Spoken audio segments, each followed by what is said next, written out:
Não.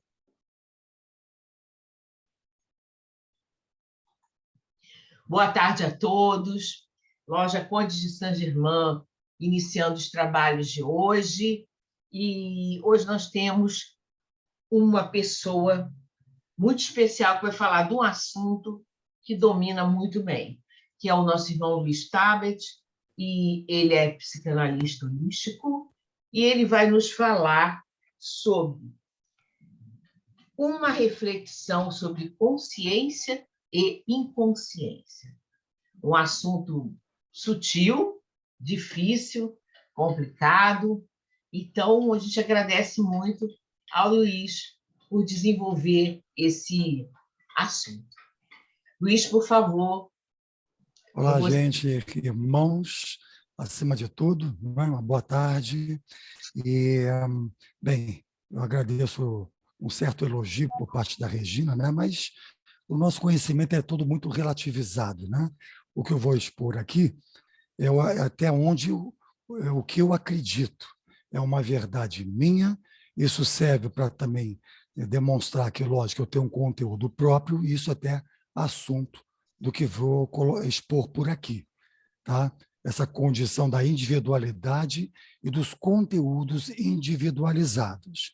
Então, é importante que não acreditem em tudo que eu falo, tudo é muito relativo, né? Como eu já falei, a minha verdade, tentei montar uma espécie de um organograma, um costurar desse expositório, desde uma condição de gênese, né, até então, envolvendo o nosso meio. Tá? Então, vamos lá. A primeira colocação aqui, ó, é um nomezinho que é de cultura indiana, não é? E que nós não temos uma resposta em português, não foi colocada uma conceituação outra, com outro nome. Mas nomes são nomes. Eu sempre defendo muito que os títulos para a gente são só um efeito didático. A realidade é qual? Que tudo nos leve à reflexão, né? Nos demos à reflexão, não é? E, logicamente, entendendo e criando a diferença dos conceitos que nos são entregues. Porque, às vezes, um para-Brahman, num meio expositório a respeito dessa cultura para-Brahman, pode ser diferenciado um pouco do outro meio. Por quê? Porque nós sabemos, né, que a sociedade em si, né, cutuca aqui, cutuca ali, modifica, tem interesses em particular. Tá?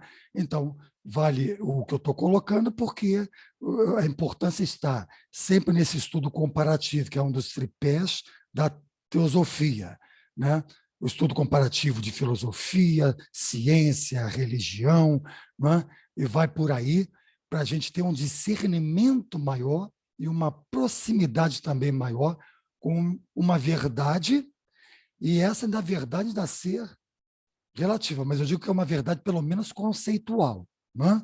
Agora, o que a gente vai interpretar é o que a gente vai introjetando passo a passo, cada um com o seu despertar, no tempo certo. Né? Nós sabemos bastante sobre isso.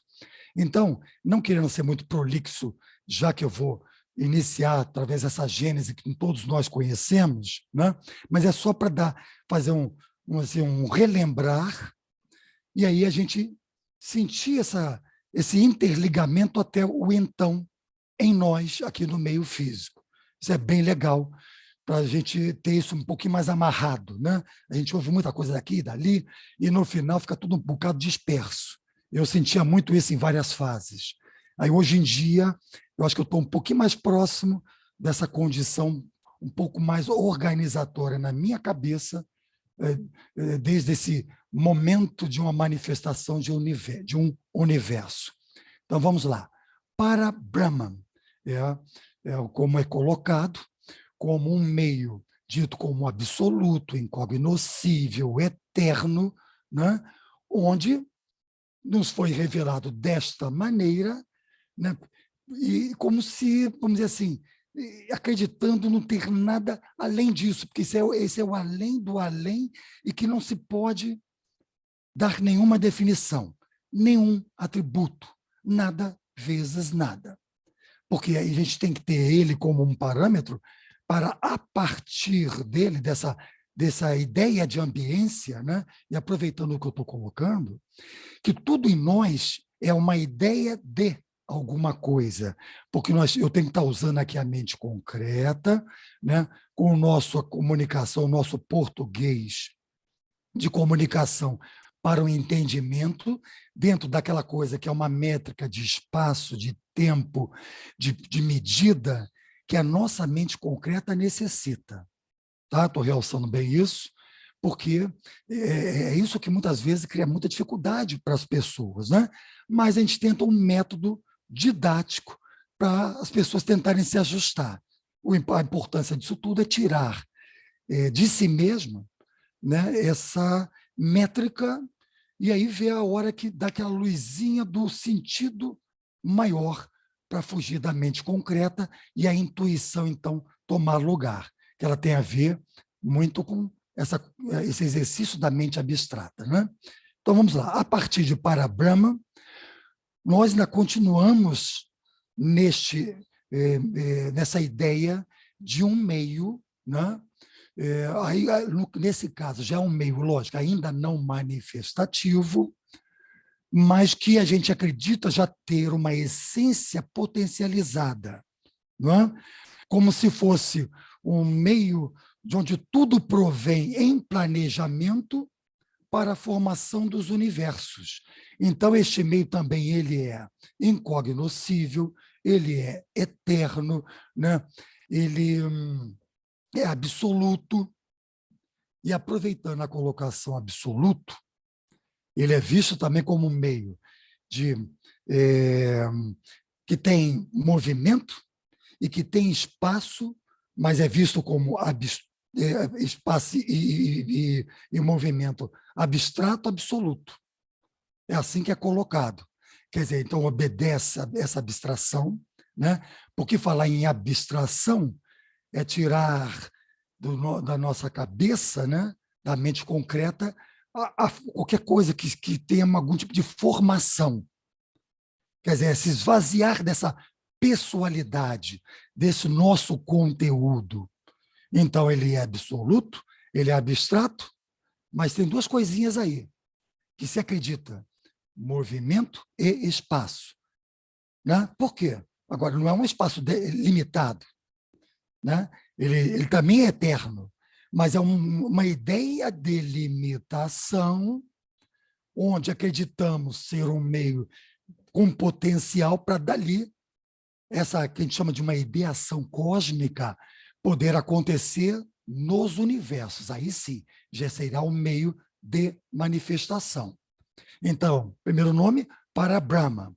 O segundo, a ideia de espaço, Brahman, ou Brahma. Tem muitas essas nuances de tonicidade, se a gente for procurar até o glossário teosófico. Então, vamos lá. Agora sim, nós temos um certo princípio, e esse princípio vai nos trazer uma condição manifestativa, e todos nós conhecemos como um princípio masculino, né, que é visto como um espírito, e por ser ainda, estar nesse estado de espírito, sem nenhuma associação, ele não tem como ser visto como um manifesto. E há um paralelo para falar de Brahman, olha já a mudança agora, por isso o acento circunflexo. Brahman, ele é um princípio de iniciação até realmente a gente ter aquele ponto real de uma verdadeira origem do universo. Então, o que a gente vai precisar para que esse Brahman comece realmente a se manifestar para criar, né, vamos dizer assim, derivar, a gente fala, criar a sua emanação para formar um determinado universo. Nós conhecemos o quê? O outro lado da moeda associativa, a matéria. Né? Então, Brahman, o masculino, o espírito, e aí vem a manifestação do aspecto feminino, da energia feminina, da ideia de matéria, que nessa união com o Brahman, e reforçando uma coisa. Isso aí, gente, é um convencionamento, tá? Eu gosto de colocar essas coisas, porque eu sei que tudo, a gente, no nosso costume, acaba a gente levando para uma ideia no social terreno. Eu falei masculino porque foi convencionado. Brahman podia ser feminino. Nós só depois discutiríamos as características, né, do feminino e do masculino no que compete à manifestação. Mas poderíamos ter aí Brahman como um feminino e, vamos dizer assim, o Vishnu, que está aparecendo agora como uma segunda manifestação, uma segunda onda de vida, né, a ideia de matéria para a formação desse universo. Então, é só um preâmbulo aí de reflexão, né? Porque até é interessante, eu estive num local uma vez, quando eu falei assim, gente, olha, eu vou começar uma explanaçãozinha aqui, que vocês estão me dando direito, e uma ideia para vocês. Vamos começar a parar de falar sobre Papai do Céu, né? Lógico, eu até não tinha esse conhecimento teosófico, mas é para justamente já começar a semear nas cabecinhas e tirar esse peso do masculino, né? Do poder do masculino, e que principalmente na gênese do universo, né? Já começa com essa nossa ideia que a gente tem do masculino ser o primeiro manifestado. Não é? Mas a pessoa estava tão enraizada na questão de pai, né? E ela como uma mulher, né? Que ela diz que se sentia incomodada de querer ver, vamos dizer assim, como se fosse um pai e mãe, né? Um particular. Né? Por isso que eu realço essa condição, porque eu estive num meio, um meio reflexivo, um meio religioso, que tem no seu tripé também filosofia e ciência, mas, em particular, a pessoa lá de dentro, ela se sentia incomodada. Então, para vocês verem que tudo está numa condição do nosso psiquismo, do nosso conteúdo individual. Né? Então, vamos lá. Vocês veem, então, que antes foi um princípio de luz, né?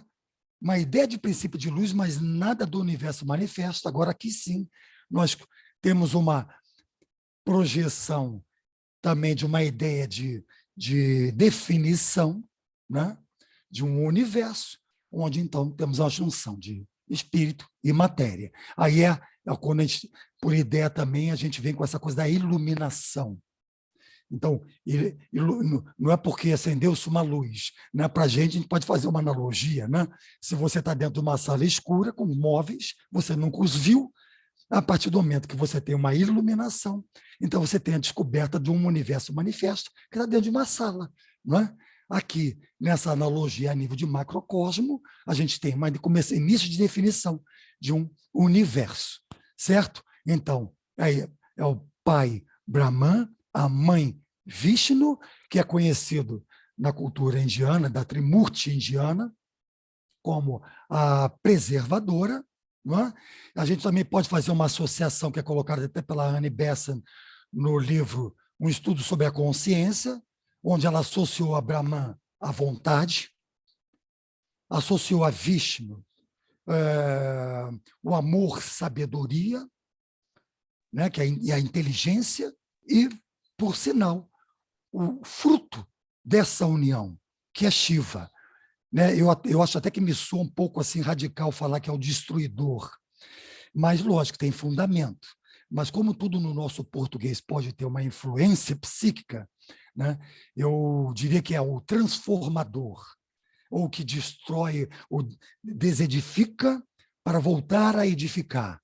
Né? E esse jogo de transformação é uma forma construtiva de lidar com a evolução. Né? Quantas coisas destruímos, desmoronamos, né?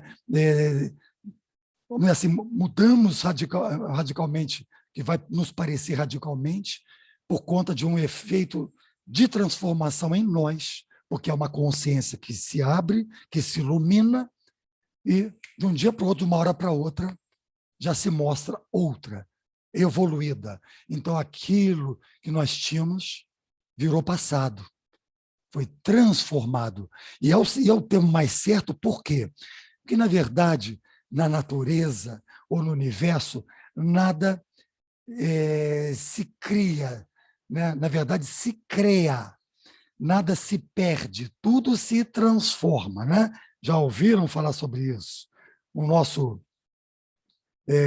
químico e muitas coisas mais, o francês, né? Lavoisier, que lançou isso numa época e é uma verdade que eu diria esotérica maravilhosa, né? Mas aproveitando até a colocação que eu fiz do crea para o criar, né? Porque já que em tudo a gente tem esse jogo do aquilo que está em cima está embaixo, mas é por uma semelhança e analogia, né? Que fica melhor do que o que está em cima é igual ao que está embaixo, vai ficar muito assim bruto de entendimento. Então, a analogia e a semelhança não quer dizer igualdade, é só para a gente fazer um trabalho sempre de reflexão, não é? Então, o que acontece?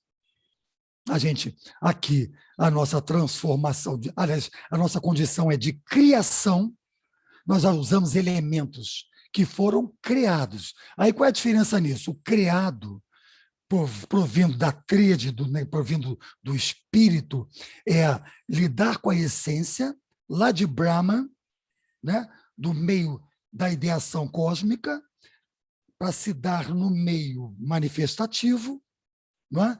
Então, é da essência para a existência. Entre nós criamos, porque a gente pega uma criação e dessa criação, por transformação, a gente produz uma outra criação. Então, nós já estamos usando todo o material da criação, né, do espírito.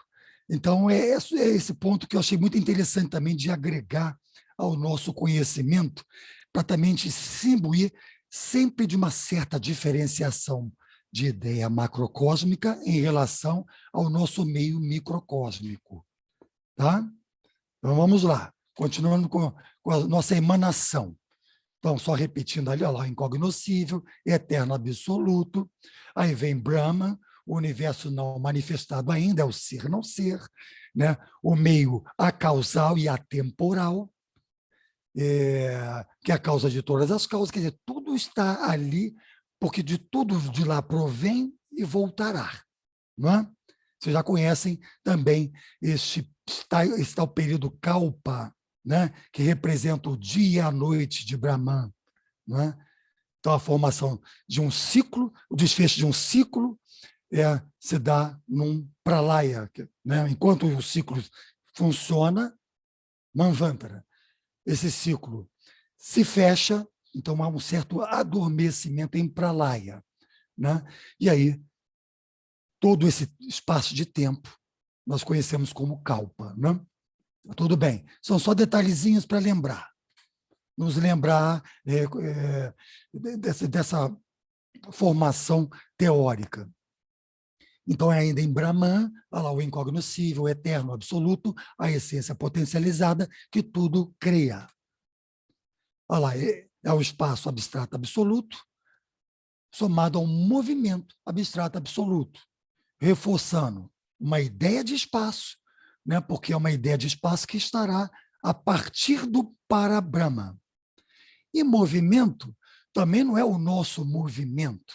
Né? A gente fala, porque como é vamos dizer assim, uma ideia diária potencializada, o movimento lá, esse movimento atemporal é de potência mesmo, é como se algo que está em latência e que, a partir da condição de ideação cósmica, vai se dar na formação dos universos. Então, é assim que eu entendo essa coisa do movimento. Não é um movimento espacial que nós conhecemos. Tá? Até quando eu for falar em plano astral, no plano astral, a nossa ideia de espaço no plano astral é o próprio tempo. É um tempo que gira em torno de si mesmo. Né? Mas depois a gente chega lá. Vamos lá.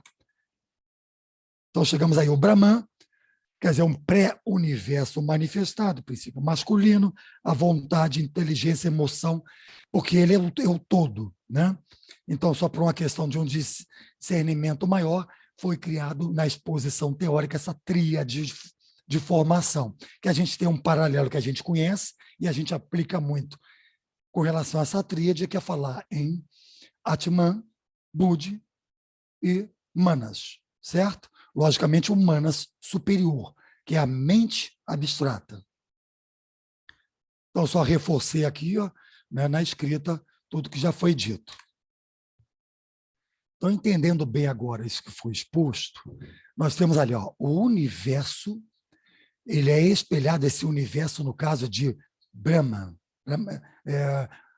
que é o tal da essência potencializada, né? Então, esse universo ele é espelhado pelo Logos. Logos, Brahman, o princípio que está para se manifestar, espírito, matéria e formação do universo.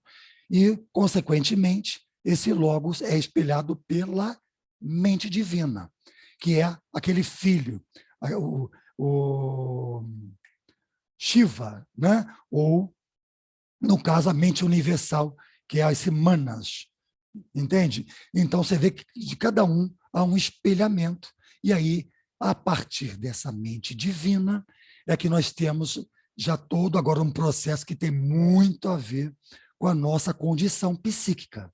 Por isso que eu quis dar esse passo a passo, para a gente amarrar essa nossa condição psíquica de formação, né? Como isso, de alguma forma, foi se dando. Então, a partir dessa tríade, vem um campo manifestativo de evolução humana, onde essa tríade se propõe, se personifica em nós, né?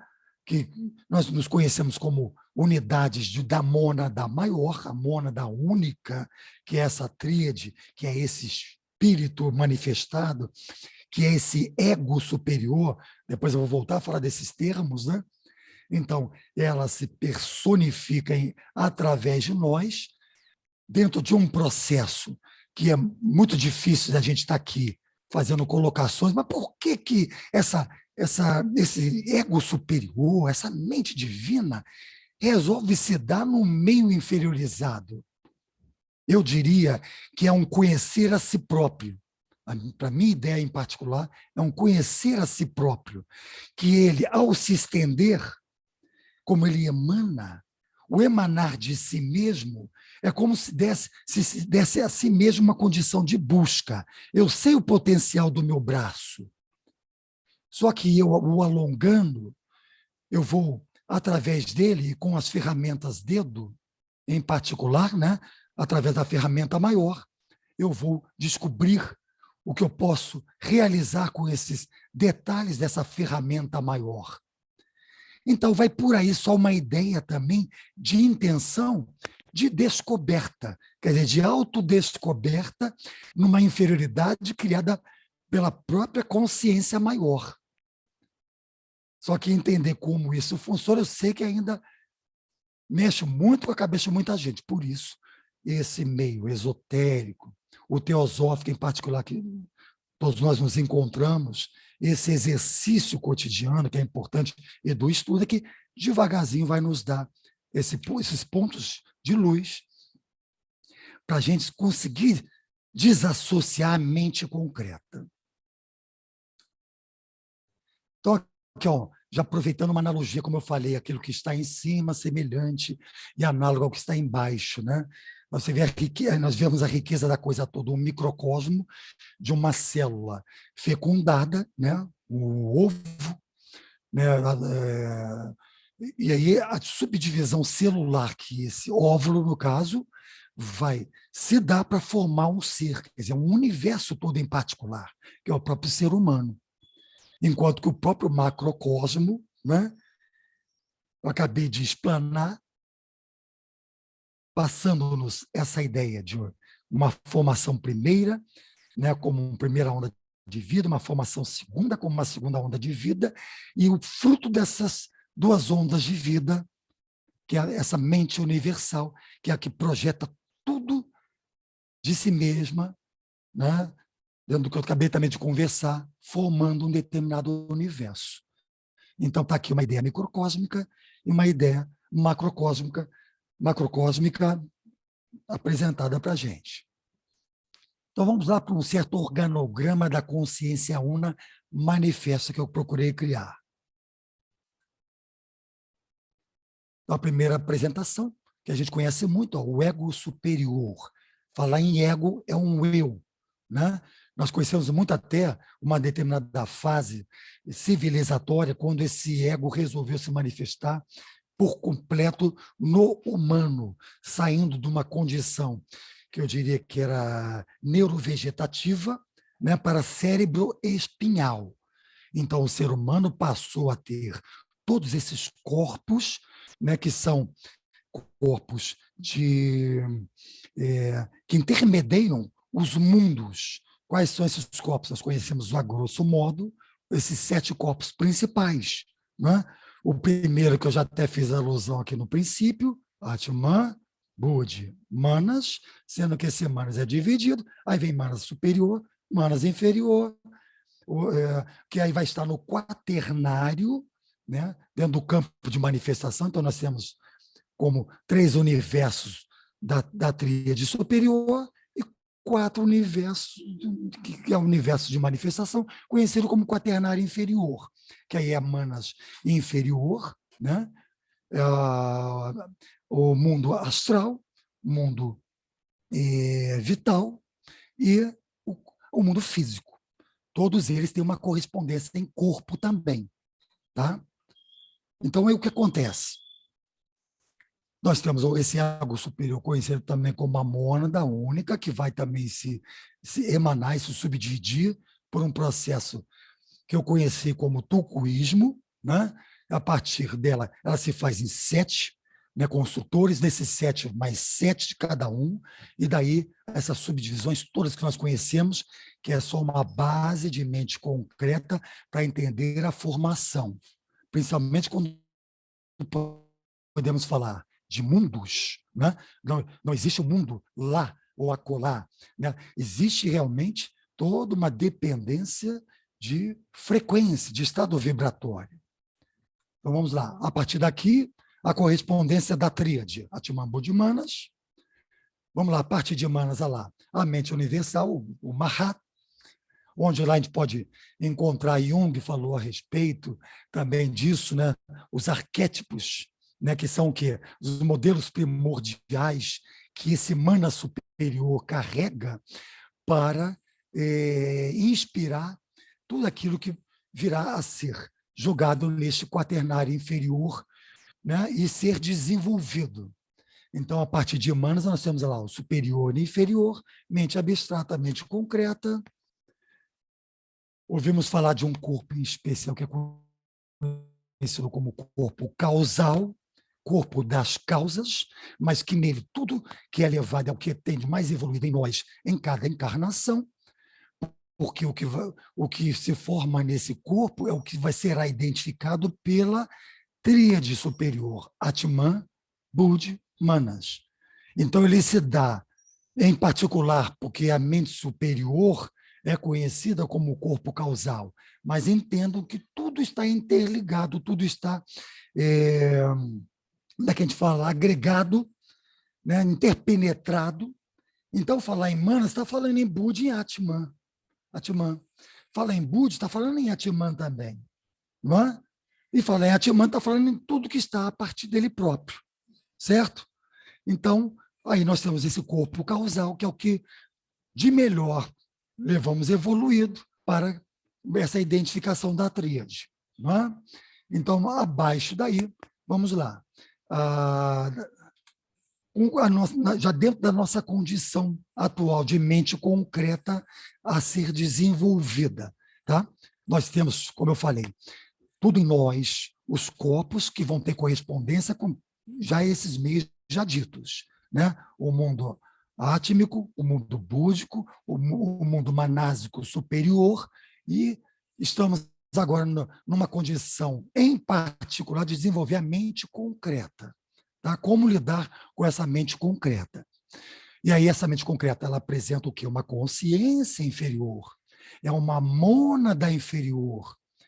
Né? Então, esses termos inferior, a inferioridade, são importantes, porque eles são para serem usados por analogia com relação às condições macro, porque senão fica uma mistura danada quando a gente vê, houve exposições, ou ler, e não havendo, pelo menos dentro da minha cabeça, de uma condição de didática. Se não me colocar superior e inferior, lógico, eu com a minha experiência, talvez até então, eu consiga discernir, mas como eu gosto muito da condição didática, eu escreveria para quem quer que fosse aquilo que eu entendo dessa maneira, que aí a gente tem sempre um jogo de analogia para um entendimento maior. Tá? Então, vamos lá. A partir dessa consciência inferior ou mônada, está aí o nosso muito conhecido ego inferior, que a gente pode dizer que se representa a personalidade e, ao mesmo tempo, a alma. O ego é este eu, né? A nossa identificação, certo? A personalidade, ela é o quê? A qualidade do persona. Num particular, nós vivenciamos várias personas no nosso meio físico. Quando estamos em casa, nós somos uma persona. Sabe por quê? Porque isso tudo vem do teatro grego. As máscaras usadas funcionavam como personagens, e esses personagens eram conhecidos como personas. Por quê? Porque eles estavam ali para vivenciar uma característica humana, né? Dentro da sua tragédia, da sua dramaticidade, da sua realidade. Isso sendo aplicado ao nosso meio, né? A gente entende que nós, na verdade, nós temos essas máscaras no meio familiar, no meio de trabalho, entre as amizades, meios de estudo. Agora, não é uma máscara falsa, que eu diria, é uma condição nossa adaptativa, entende? Por que esse adaptativo? Porque a gente tem que saber lidar com sociedade. Nós somos seres agregadores. Nós viemos, como eu expliquei no início da formação de um universo, uma ideia de agregação, que foi de um aspecto masculino com o feminino, e o fruto disso.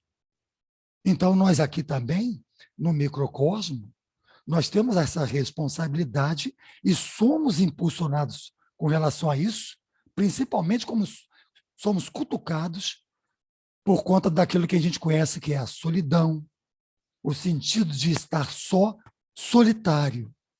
Eu estou falando até de uma área um pouco mais tocante em nós. Não quero aqui ainda filosofar o estar só, a importância do estar só, mas sem sentir solidão, não sofrer com o estar só. Porque a gente bem sabe que tudo tem os dois lados da moeda. Né? Nós estamos num universo dual.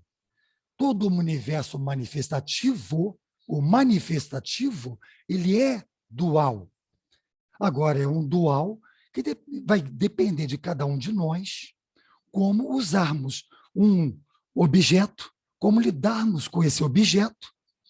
Esse objeto, na sua dualidade, é como se ele criasse, então, uma régua de pontos opostos, mas que estão aqui, ó, numa mesma régua. Se está numa mesma régua, então eles possuem aqui uma mesma natureza. Olha o meu português, mesma régua. Então, tudo vem dessa régua onde nós temos os graus, nós temos medidas. Então, é por isso que aquilo que dói em mim pode doer em uma de vocês muito mais. Não é? Em outras pessoas, pode fazer saltar de uma janela. Então, tudo é relativo, como eu sempre falo. Né? Tudo, o universo relativiza-se, porque tem graus de uma mesma natureza dual. É assim que tudo funciona. Né? Então, até aproveitando isso para falar do ego, que tentam condenar. Sim, vamos condenar? Lógico, condena que nem uma faquinha. Quando a faquinha ela é usada para enfiar nos outros, para cortar as pessoas, para criar dor, e não quando ela é para cortar um pãozinho para passar uma manteiga. Então, o ego, coitadinho, ele não precisa também ser infernizado, né? Vamos dizer assim, criminalizado, porque ele tem o seu lado de uso necessário, que é a nossa identificação. Né? Eu me chamo Luiz, eu me sinto assim, eu me sinto assado, eu penso de determinada maneira, eu me comporto de tal jeito, é o meu caráter. né? E tem um conteúdo que é a minha índole. Então, eu formo uma personalidade com vários conteúdos de persona, procurando não ser nenhum falso. Eu vou para a minha casa, me relaciono com a minha verdade, entendendo as verdades de com quem eu me relaciono. Vou para o meu trabalho entendendo as verdades de com quem eu me relaciono, jamais querendo ser falso. Até porque nós aqui defendemos uma realidade plausível, nossa, né, de valor. Agora, cada um aqui, para sobreviver, ou numa determinada fase, não consegue ser diferente. Mas eu só tenho a dizer, infelizmente, vai criar conflito. Por quê? Porque você é uma personalidade, aquela outra figura que está ali é outra personalidade, tem outro conteúdo formativo, não é? Então, se você não está compatibilizando, é a hora que você estará sendo o quê? Egoísta. Aí você está usando o ego inferior de uma maneira negativa. Porque se você compreende, você só vai fazer o quê? Você não vai misturar aquilo que você tem desenvolvido em si mesmo ou em si mesma, querendo forçar uma barra em cima de uma outra pessoa que não tem nem condição de te entender. Ou que talvez você quem tenha que entendê-la. Aí, aquele papo, né? Nós nos damos ao diálogo. Um diálogo na paz de Deus, ou na paz do Criador, ou na paz do nosso grande Espírito onisciente, onipresente e onipotente, que é usar a compreensão, que para mim é uma máxima para a gente, como um material interior teórico e que a gente tem que procurar aplicar. Por que eu falo que é teórico? Porque eu posso ter a compreensão de muita coisa, mas ter a fraqueza de não bem aplicar essa compreensão. Há uma diferença nisso em nós, não é? Então, a gente compreende uma inferioridade, olha, óbvia, nossa, com uma criança que acabou de nascer. Mas onde é que tem uma ideia de compreensão maior nisso?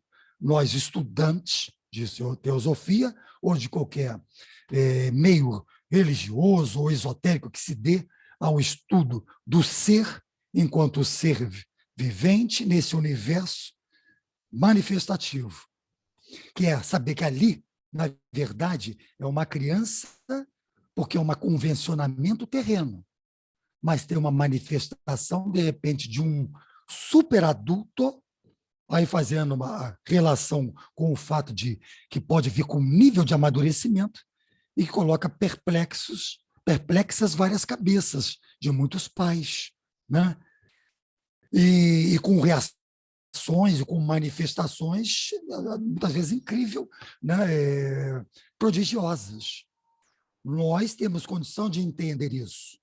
Jamais alisar uma cabeça, mesmo infantil, assim, com aquela ignorância que eu diria de quem só entende que é uma criança, então ela é toda pura, ela é toda isso, toda aquilo. Não, cuidado. Isso aí são condicionamentos sociais. Tá? Tudo tem um porquê para que essa nossa alma, que vai se manifestar, ela vem com um vazio de formação personal, né? Ela é a ânima em nós, está em tudo. Por isso, a associação com ânima, para animar um corpo físico. Só que ela vem vazia. Vazia de quê? De uma formação de personalidade. Então, a criança, na hora que nasce, é dada à luz, nem ali ainda tem condição de formar alguma coisa para essa alma. Agora, é uma alma, lembrando, que tem em latência tendências negativas e positivas, karmas para serem cumpridos, que tem a ver o quê? Com a semeadura. Então, nós vamos colher agora aquilo que foi decidido antes da nossa encarnação. O que vamos realmente colher? De bom, de ruim, mas tudo para ajustar, né? Não vamos também condenar o pobre coitado do karma, né? Vamos entender com cabeça superior, é um ajuste, porque não há uma personalidade de nível de consciência superior querendo ser má. que a gente tenha que temer, né? Muitos de nós já devem ter ouvido falar a palavra temer, né? Temer a este ou temer aquele. Essa é uma palavra de fundo psíquico que tem grande peso. Se eu tiver que temer meu pai ou minha mãe, eu não vou conseguir me abrir com eles, porque eles me criam no associativo emocional meu. A palavra temor, né, está até quase que tremendo de medo das figuras paternas. Então, péssimo termo para ser usado. Respeito. É a mesma coisa com a palavra medo. Eu não uso mais a palavra medo. Eu posso falar, eu tenho um certo receio com relação àquele meio que eu estou pensando em adentrar. Então, a gente busca material para poder adentrar este meio, com um pouco mais de segurança. Na medida do que eu conheço de mim mesmo, eu posso me assustar um pouquinho com aquele fantasma, mas logo eu me ajusto. Por quê? Porque eu já me conheço em termos do material que eu tenho, em particular, uma vez conhecendo o próximo, eu estou conhecendo a mim mesmo, né? Tudo que está externado a nós é material de aplicabilidade do autoconhecimento. Então, voltando aqui, ego inferior, tá? Eu espero ter defendido o ego, coitado, não o condenem. Agora, quando ele é passivo de ser condenado, é porque ele está centralizado em si mesmo. Ele vê a si mesmo. Não é? É que nem aquele... Me faltou o tema que é o... que ele até é meio que mitológico, narcisista, né? O enxergar a si próprio em muitas situações que as pessoas não enxergam o quanto elas são egoístas. Aí tudo bem. Então, é uma personalidade que está trabalhando as personas de forma egoísta, inadequada. E a alma fechando é essa formação manifestativa nossa, que se traduz em personalidade ou no ego, que é corpo mental, corpo emocional. Funcionam em conjunto. São humana de trabalharmos os 7 corpos nos 7 mundos correspondentes, né? E principalmente no que nos compete diretamente aqui, enquanto encarnados como personalidade, no lidar com o próximo. Então, a gente tem que saber lidar com... reconhecer tudo que funciona na nossa mente, que é a grande ferramenta do macrocosmo, não é? Lembra que eu falei aqui, a mente universal?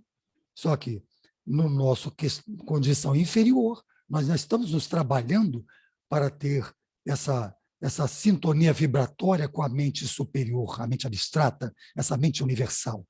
Mas, enquanto inferior, a gente tem que estar aí traduzindo-a por conta das nossas manifestações. Então, eu sempre digo que tudo o que acontece, que emana de nós mesmos, fiquem atentos, que se incomodar, está pedindo mudança. Né? Então, reflexione a respeito para se transformar em compreensão e ver se procura usar isso de forma aplicável socialmente. Então, está lá, o corpo mental inferior ou concreto, corpo dos sentidos ou astral, né? Que são os 5 sentidos que nós temos no físico, né? Atualmente, ainda estamos em desenvolvimento de ciclo em relação à questão olfativa, né? E aí nós temos também agregado a esse corpo dos sentidos as emoções e os sentimentos. Tudo isso aí se difere. Não é? Então, vamos aproveitar uma certa conceituação, e bem direta. Estou emocionado. Então, foi produzido um momento, né? Então ele é pontual por conta de algo que foi engatilhado, que foi produzido em mim, né? Foi trazido a mim e eu me emocionei. Essa emoção poderá ter um tempo bem curto de duração. Já o sentimento, ele tem muito mais duração. Eu não estou colocando tempo para nada disso, porque varia de pessoa a pessoa.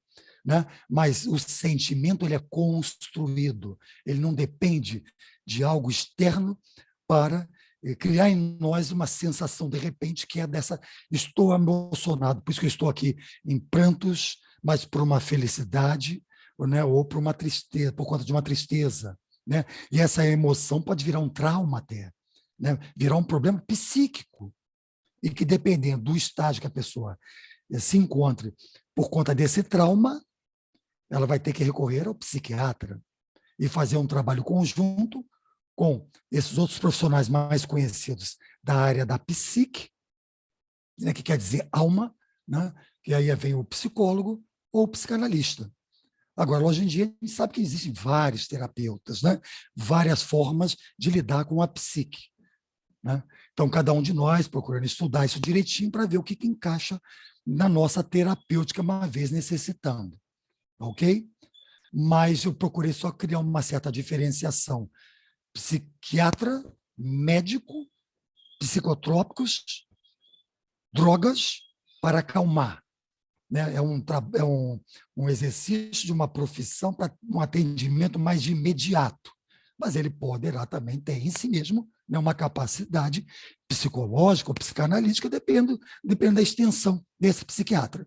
O psicólogo, a diferenciação é de meios a serem estudados. O psicólogo ele estuda o meio médico, o meio trabalhista, o meio das amizades, meios assim, meios assado.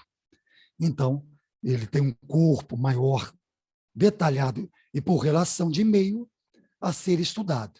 O psicanalista, o grande investigador, né? Aí que vem o tão conhecido inconsciente, que também está no universo do psiquismo, né?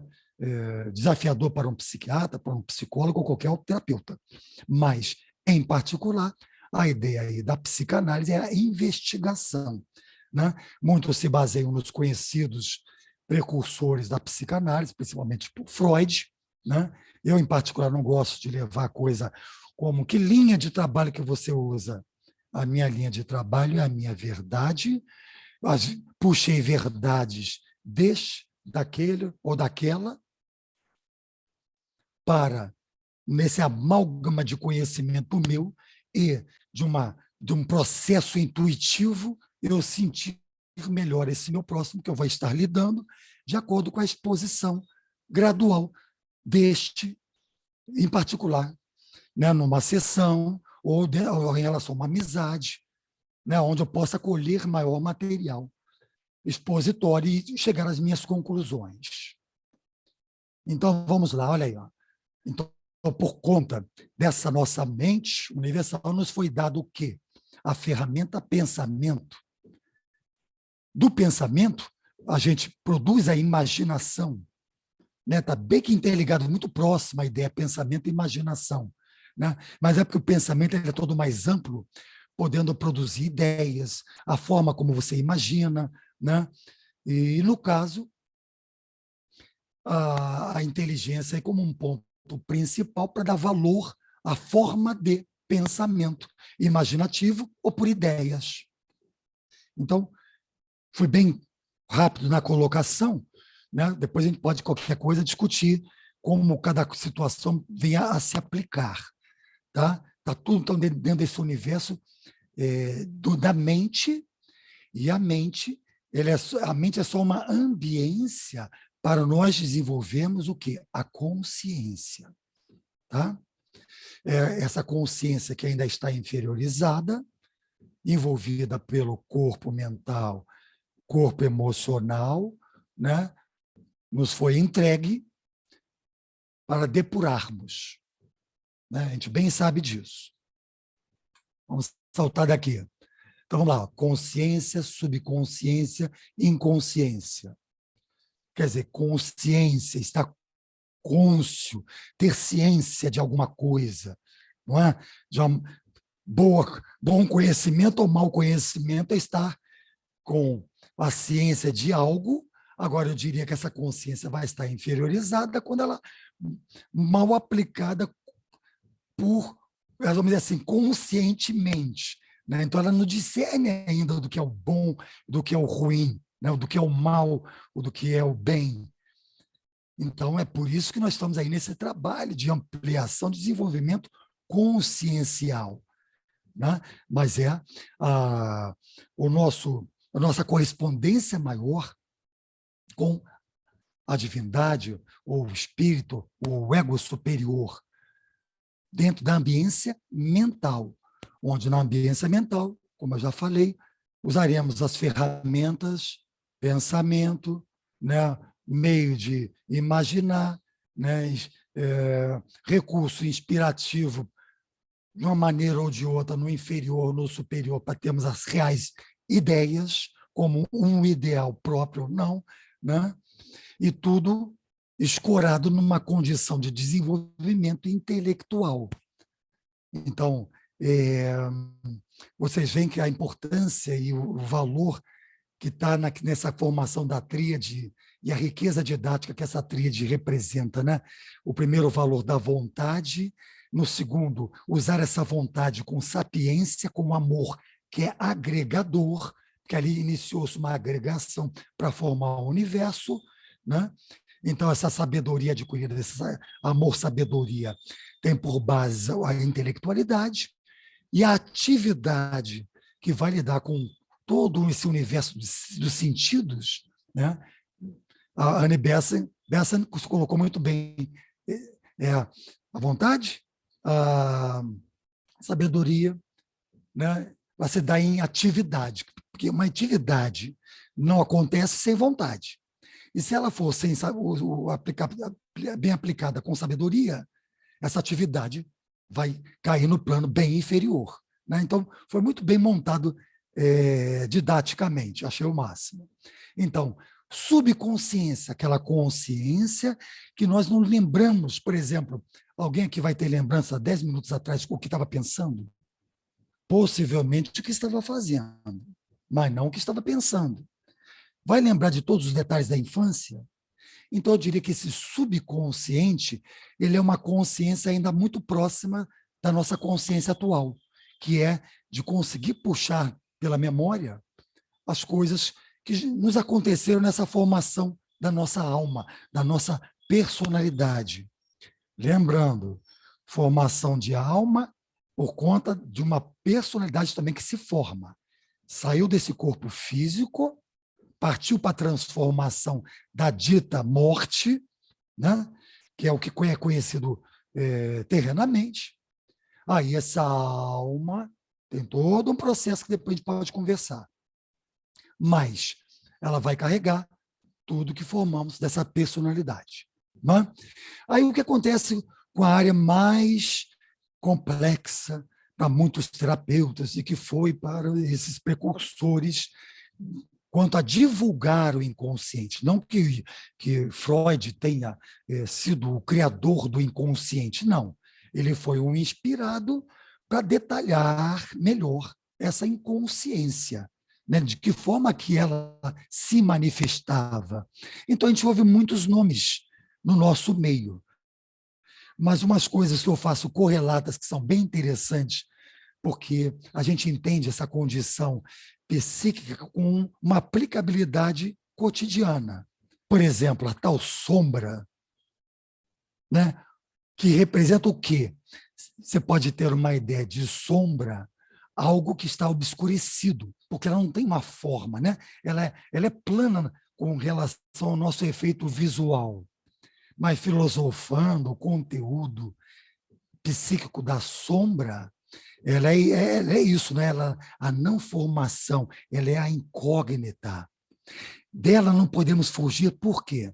Seja lá onde podemos estar, a não ser em total escuridão, não é? A sombra existirá. E ela, então, nos acompanha. Qual é o significado dela? É que nós temos que procurar, vamos dizer assim, cognizá-la, né? Interpretá-la, descobrir por que ela vem com esse lado misterioso e que, no particular, me incomoda, me traz prejuízo. Então, é assim que eu vou fazendo esse jogo de associação com relação aos elementos que nós vivenciamos para bem compreendê-los didaticamente. Mas aí o que está nesse corpo da inconsciência? Tanto esse material que nós perdemos por não lembrarmos com facilidade do subconsciente, eu diria que abarca essa subconsciência, e muito mais, por quê? Porque envolve todo esse processo da consciência que está evoluindo e que já passou por diversas personalidades e que passou até pela própria gênese. Não é? Nós não sabemos que existe a onisciência, a mônada, ela vem de um processo, né, tem por formação uma onisciência. Por quê? Porque ela é única. E tudo a partir dela, daquela ideação cósmica, da própria formação de um universo, e esse universo, tudo que é manifestado e que provém, né, desse Deus não atributável, né, que a gente não forma atributos até o Deus que se apresenta com atributos no universo manifestativo, e no universo manifestativo, tudo que tem de atributo deste Deus é uma unidade de consciência. Nada escapa. Por isso, tudo está interligado. Né? Não tem nada que nos fuja a responsabilidade que não vai reverberar.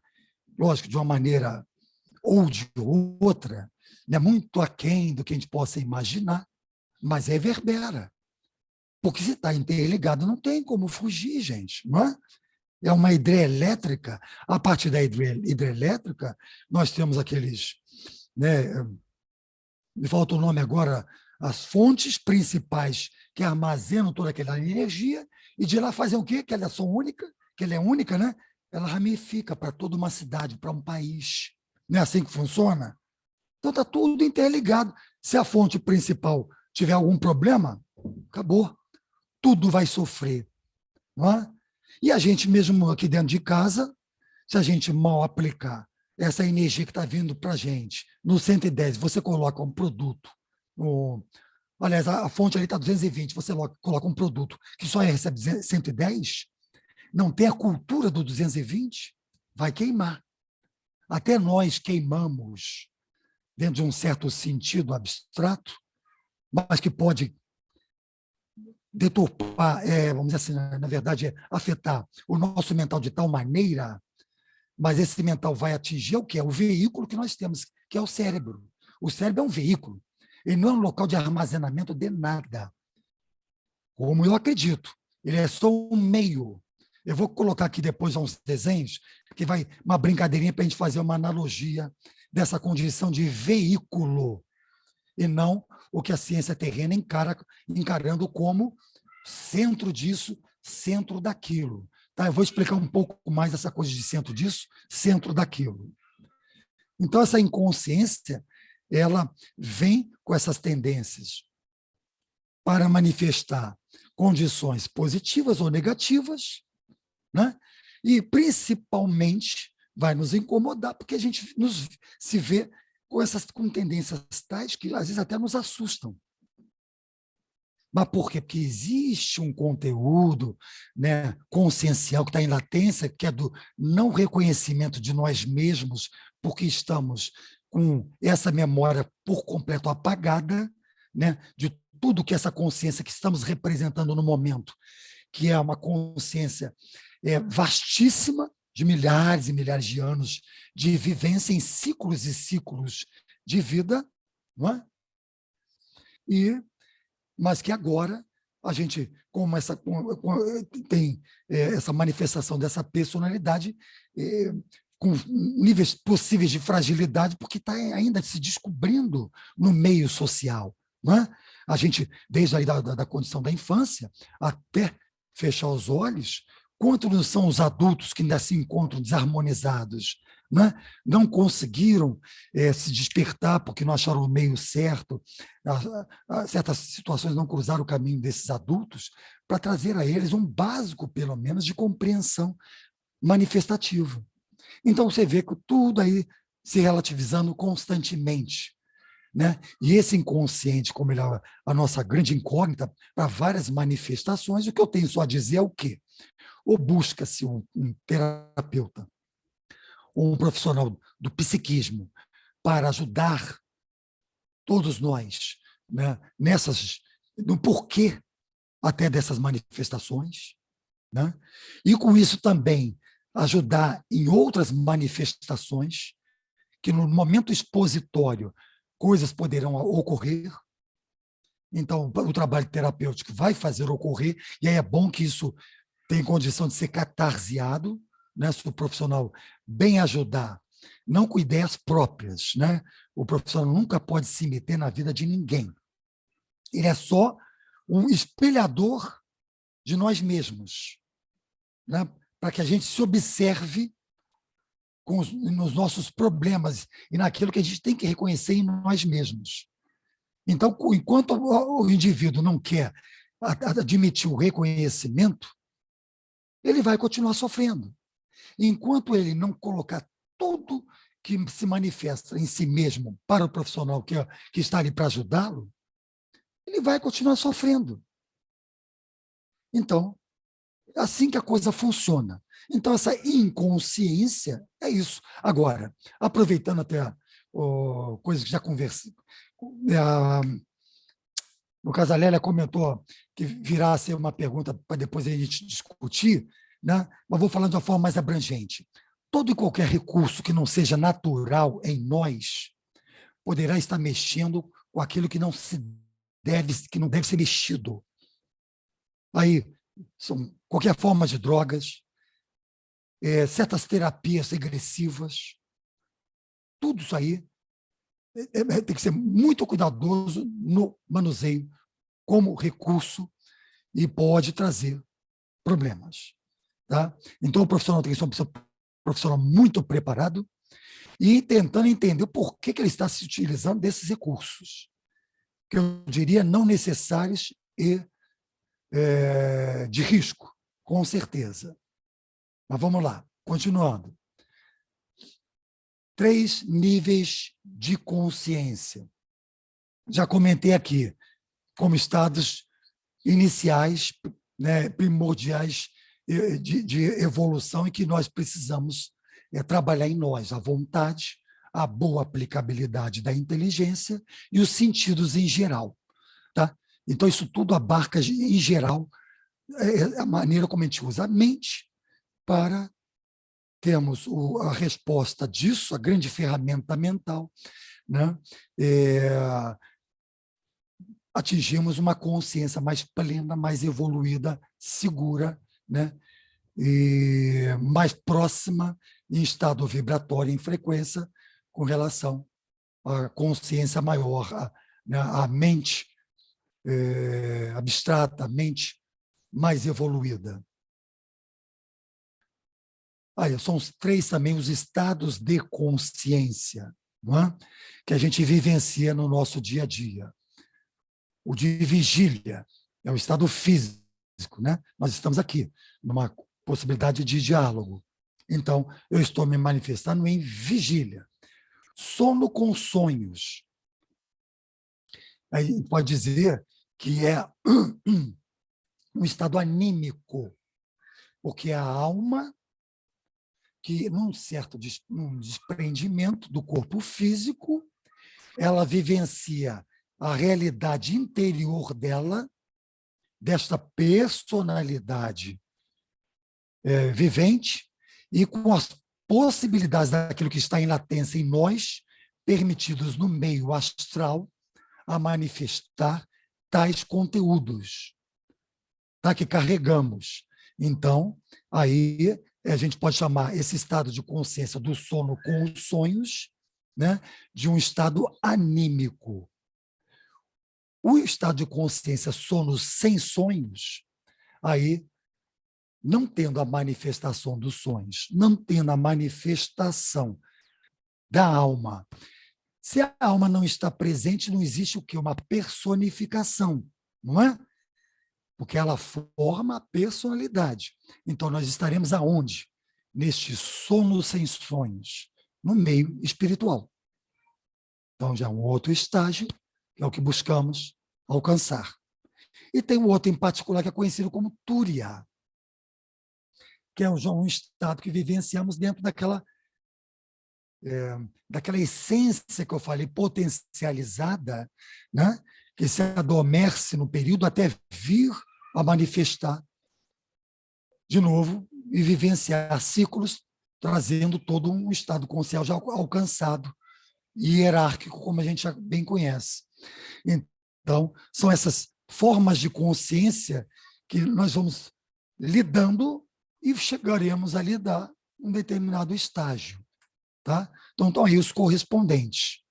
Então, o absoluto, pelo menos, é uma conceituação referida. Tá?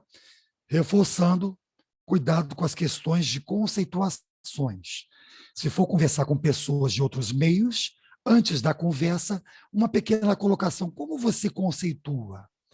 Sem entrar em muitos detalhes, porque às vezes as pessoas se perdem fora do conceito e vão com ideias próprias ou ideias convencionadas ou ideias, vamos dizer assim, que o próprio meio criou para aquelas pessoas que vivenciam esse tal meio. Então, se degradiam de uma maneira muito, muito triste, eu diria. Por quê? Porque antes não se prepararam para, numa conversa, entender um conceito que é preciso estar em comum de entendimento. Né? Mesmo que sejam conceitos diferenciados, então, vamos, na paz de Deus, como eu falei, né? Na paz do bom diálogo, procurar compreender e ouvir justamente o próximo e ver de que forma que a gente utiliza esse material do próximo para a gente vir com a nossa conceituação, que pode ou não se mostrar mais evoluída do que aquele conceito que esse próximo apresentou, certo? Vocês estão ouvindo muito barulho aqui de umas certas... Vai ser um corte de ferro aqui longe, né?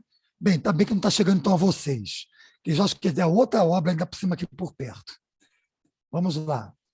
Então, daí, ó, aquilo que eu sempre coloco, ó, não existe um estar lá ou acolá nos mundos ou planos de existência, que nós conhecemos, átmico, búdico, mental, astral, né? O vital e o nosso físico. Então, olha, ó, realçando, tudo está aqui e agora. Aí vamos entender se tudo está aqui e agora. Pensou, logo sentiu. Ao sentir, também em alguma situação, o pensamento é acionado. Então, vocês veem como está tudo interligado. Agora, o que acontece para a gente evitar essa didática voltada para a mente concreta? São 7 planos, cada um subdividido em mais por 7. Esses 7 vão formar 49, e a coisa vai por aí. Aí as pessoas, de repente, não entendendo, vão achar que eu vou fazer uma viagem astral lá para aquele plano. Não, está errado dizer assim. Dependendo do seu estado de vibração, eu posso ter um emocional aqui, né? E que ele tem um nível de frequência ou de estado vibratório que me faz projetar em mim mesmo, estando aqui agora, com o meio de uma mente abstrata, com o meio búdico. E quem sabe, né, encarnações muito particulares, que não são nem para... São mais para, vamos dizer assim, de missionário até do que para resgate kármico. Né? Nós tivemos vários exemplos aqui na nossa história.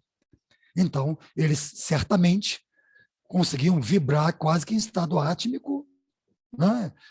Nirvânico, como a gente também conhece, compatibilizando essa questão dessa ideia do vibratório.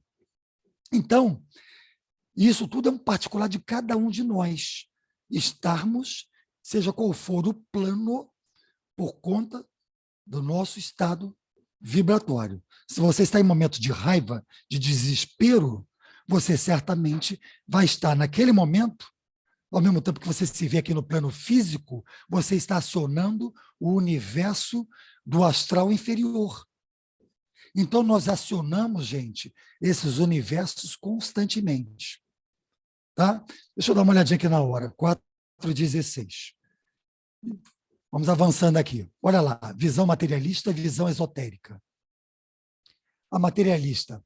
O veículo normalmente é qual, na nossa visão materialista, que a gente utiliza cotidianamente para quem tem um carrinho. É o carro, não é? Na visão esotérica, é o corpo físico e o corpo vital. Sem essa vitalidade dada ao corpo físico, a gente veicula o quê da nossa personalidade? Não, a gente está o quê? Estamos mortos de corpo físico e de corpo vital. Nessas condições, quem é o condutor? No caso do carro, é o motorista. Ali existe uma personalidade, um ego inferior, mas que pode bem aplicar, como eu falei, a personalidade que ele forma, né? Esse eu inferiorizado dele, mas que é de boa aplicabilidade, voltado para um grau dentro daquela natureza do bem e do mal, relativos, que eu comentei aqui também. Né? E onde seria o condutor na visão esotérica? O corpo emocional, o corpo astral e o corpo mental. Eles são os nossos veículos, né, que nos trazem uma correspondência com esses mundos astrais e mentais. Então, se fazemos besteira, nós somatizamos e levamos problemas para o nosso corpo emocional e astral. Então, a nossa correspondência vibratória vai ser essa. Eu vivo na tristeza. Então, eu estou fazendo com que o meu corpo astral, né, eu estou conduzindo ele a vibrar no mundo astral mais denso. Então, eu vou ter sono com sonhos péssimos, né, gente? Né? Olha toda a correspondência da situação. Passageiro no meio materialista. A sociedade, que ela é condicionadora e arbitrária, na maior parte das vezes. Agora, existem pequenas sociedades bem intencionadas, né, que a gente imagina que o meio teosófico seja. Não imaginamos? Não acreditamos? Estou mexendo assim, mas é porque eu sempre dou um pouco a entender que aonde há uma manifestação humana, a passividade de uma manifestação não correlata com a essência do meio. Por isso que esses ditos intelectuais, eles tinham que aprender que eles não têm que condenar a ferramenta religião. A ferramenta religião é uma ferramenta que está no universo manifestativo. Agora, quem é que manipula a ferramenta religião? A minha seita, a religião da Regina, ou da Suzana, ou do Antônio, seja lá quem aqui presente possa se dar a montar o seu grupinho com intenções, sabe lá quais, não é? E deturpam a essência. Então, já falei isso também aqui, não condenem nada. Tudo é passível de ser plausível, porque a dor, a ideia de dor, lógico, existe a dor física, não tem como escapar, mas a ideia de dor, ela, na verdade, ela é construtiva. Se você não tem o sinal da dor, como é que você vai dizer para o dentista que o dente está, de repente, com uma inflamação que pode te levar à morte? Não é? Então, é uma manifestação plausível que você tem que levar isso ao médico. Qual a primeira coisa que o médico pergunta? O que tem sentido, meu querido ou minha querida? Não é? Ou meu paciente? Ele tem que ter um material. O psicólogo, o psiquiatra, o psicanalista, tem que ter um material. Nós, nas nossas relações, a gente só troca uns com os outros para melhor nos compatibilizarmos com algum material exposto que a gente troca entre si. É assim que vai funcionando. Visão esotérica. O passageiro que está esperando a melhor das nossas conduções através de um veículo já evoluído, que é a tríade superior. Né? Então, está aí, ó, macrocosmo, microcosmo, ou condições no microcosmo mesmo, que a gente aplica aqui na questão do veículo, da condução. Portanto, usando aqui o cérebro já foi mapeado, mas é mapeado que nem um carro. O carro, ele foi construído, você pode dizer que ele é mapeado com o quê? Com parte elétrica, parte mecânica, né? A questão da combustão, né? Tem um sonzinho acoplado, tem uma poltroninha para sentar. Então, manifesta conforto, manifesta movimento, manifesta barulho, manifesta uma opção de coisas. O cérebro, ele tem isso para dar condição da nossa manifestação. Se tirar o cérebro daqui, a gente vai manifestar o quê? Então, por isso, um AVC da vida, um acidente cardiovascular, afetou algum lado do cérebro, o carro afetou algum problema no carro, ele vai andar com certa deficiência. Então, dizer que alguma coisa está lá, eu não vejo assim. A minha visão esotérica é que tem um paralelo, né, um corpo etéreo, que aí puxa dessa correspondência, como nós temos o corpo etéreo mental, astral, vital, como já foi comentado aqui, então eles nos são correspondentes para a nossa manifestação. É isso. Não é? Vamos lá. O que pode acontecer com a má condução? Aí agora vem o drama. Já ouviram falar na oitava esfera? Essa é uma área muito em particular, mas que uma consciência pode chegar de tão delituosa que ela sempre foi de vidas em vidas, né? De uma consciência nunca, coitada, auxiliada por boas personalidades, sempre só agregadora daquilo que a régua da natureza, bem e mal, pode trazer para si mesma, e aí até vir a sair dessa oitava esfera, vai ter que vivenciar todo o projeto evolutivo de novo, né? Olha que desperdício. Mas isso aí eu acho que foi comentado pela Blavatsky. Vamos lá. Cérebro, veículo de manifestação humana. Veículo mental, razão, lógica. Lado esquerdo do cérebro. Disse muito o quê? O masculino manifesta isso. Não é? Então, é o nosso lado esquerdo. O nosso lado direito, o feminino. Por isso, uma emoção mais aflorada, sentimentos, o intuitivo. Por quê? Porque essa razão ela não cria um bloqueio para fazer com que você poder emanar um sentimento, uma boa emoção, não, um sentido que vai também além dessas condições terrenas, você pode abrir para a boa intuição, que vibra, né, muito próximo dessa condição. Então, isso é muito mais fácil no feminino, na manifestação da energia feminina, que não está só no corpinho feminino, tá, gente? Está no corpinho masculino também. Só que, em vida, uns vêm bem direcionados para manifestar o masculino, a energia masculina, com correspondência física masculina, e mulheres que vêm com a energia feminina, com correspondência física feminina. Podemos depois até conversar porque das manifestações de não vir a aceitar o próprio órgão sexual, né, que decodifica homem e mulher. Não tem como fugir disso. Não é? Mas vocês sabem que as condições sociais é o que leva as pessoas a pirarem de tantas conceituações, tudo misturado, um carnaval, eu diria. Né?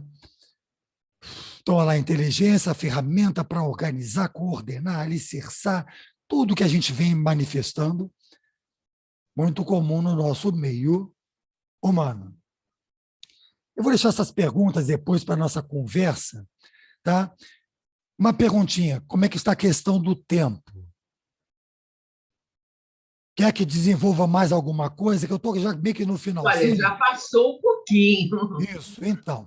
Então, para não ser muito prolixo, que eu acho que eu pude amarrar até onde eu, na verdade, queria, e aqui, depois a gente pode, se quiser, ou em outra situação, ó, falar sobre o que é a vida, o que representa para nós, como a gente vê esse processo, a intenção do Criador, que eu falei, fiz uma certa alusão, os veículos do Criador, responsabilidade enquanto humanos, porque sofremos, ok? E aí, também aquela conversa, numa outra situação possível, do metaverso, que é bem interessante, o que estão fazendo com a nossa condição psíquica como fuga, ok? Então é isso, gente. Obrigado aí pela paciência, né? Eu procurei, dentro do que eu pude atualmente, costurar a coisa toda, concatenar as ideias e ver se serviu de luz para alguns de vocês, né? E vamos tirar nossas dúvidas dentre todas essas terminologias como nos foram apresentadas até então, cada um dentro do seu universo particular. Namastê, pelo amor e atenção. Pode fechar, Regiane. Tem que fechar a tela. Vocês que podem Sim. fechar. Tá, deixa eu ver aqui. Você. Isso, fechar a apresentação. Deixa eu ver se já é aqui isso. Finalizar a apresentação. Aí. Isso.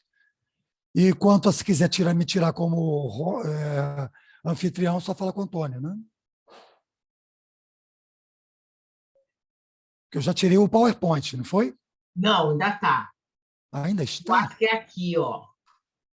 Deixa eu ver aqui em cima. Espera aí, aqui em cima. Fechar a janela. Ó. Isso, New Share, vou fechar. Vou colocar aqui. Vê se fechou. Não. Também ainda não. Mas...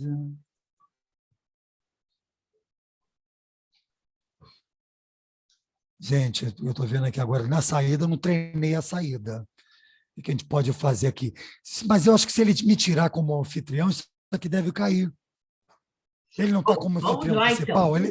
Ele me colocou como qual anfitrião? Acho que sim. Então, Peraí, se ele me deixa eu ver se colocou... eu consigo fazer alguma coisa.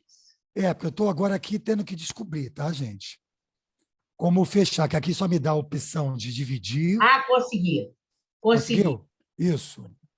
Ele Okay. me deixou como host, aí eu consegui. Ah, perfeito, isso. Porque aí você está na principal, você pode tirar aquilo que eu ainda não conheci como tirar. Tranquilo. Tá bom. Eu nem estou vendo o Tony aqui, ele deve estar dando aula, porque estendeu um pouquinho e, de repente, chegou aluno, tem essas coisas, né? Faz o desfecho para quem quer. Uhum. Eu vou fechar, então. Eu agradeço muito ao Luiz, o compartilhamento dos estudos dele. É um assunto muito complicado, com certeza. Tem muitas nuances, tem muitas coisas a serem comentadas, né? Como essas aí que você já colocou, que poderia ficar com outra vez. Verdade. E é uma reflexão para a gente tentar compreender, né? Essa questão do que é consciente, do que é inconsciente, e todo esse processo que faz parte da nossa vida. E eu agradeço muito a você. Eu vou encerrar a gravação apenas, e a gente vai continuar debatendo, né? Vamos lá.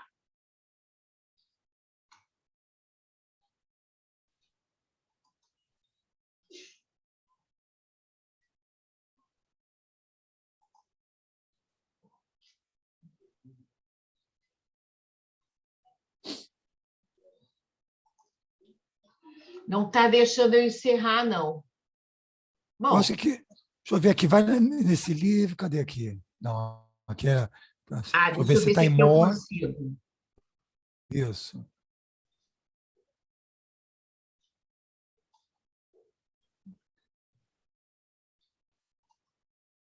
Pronto. Eu acho que agora foi, deixa eu ver.